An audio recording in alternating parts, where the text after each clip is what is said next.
हमजा उस शहर में पहुंचा जहां सरफराज रहता था। वह एक आलीशान घर में घुसा और एक निजी कमरे में बैठ गया, गहरी सोच में खो गया। उसने अपने कुछ सबसे वफादार आदमियों को पूरी जानकारी इकट्ठा करने का काम सौंपा था। सरफराज और सलीम पर जानकारी। जल्द ही उसके आदमी रिपोर्ट के साथ लौट आए। एक ने कहा, सर, सरफराज अब 27 साल का है। वह इस शहर में रहता है और एक कंपनी में काम करता है। उसकी दिनचर्या सरल है, कार्यालय से आओ और वापस जाओ हर दिन। दूसरे ने जोड़ा, सर, सलीम अब 18 साल का है। वह पास के एक कॉलेज में 12वीं कक्षा में है। शाम को वह कुछ बच्चों को ट्यूशन देता है और खुद भी पढ़ाई करता है। यही उसकी दैनिक दिनचर्या है। हमजा ने दोनों आदमियों को जाने के लिए कहा, फिर चुपचाप बैठ गया। सोच रहा था। अगला दिन रविवार था। हमजा अपनी लग्जरी कार में बैठा और सरफराज के घर चला गया। जब उसने घंटी बजाई तो सरफराज बाहर आया। सरफराज उलझन में दिखा और पूछा, हाँ, आप कौन हैं?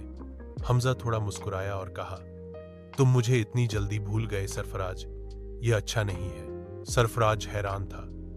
मैं आपको नहीं जानता, और आप कैसे जानते हैं मेरा नाम? हमजा ने शांत स्वर में उत्तर दिया, मैं तुम्हें अच्छी तरह जानता हूं। अपने दुश्मन को इतनी जल्दी भूलना खतरनाक हो सकता है। सरफराज अब घबराकर बोला, तुम कौन हो? मैं तुम्हें वास्तव में नहीं जानता। हमजा मुस्कुराया, 10 साल पहले तुम्हारे दोस्त, माफ करना, दुश्मन तुम उसे भी भूल गए। यह दुखद है। सरफराज ने एक पल के लिए सोचा, आंखें चौड़ी हो गईं।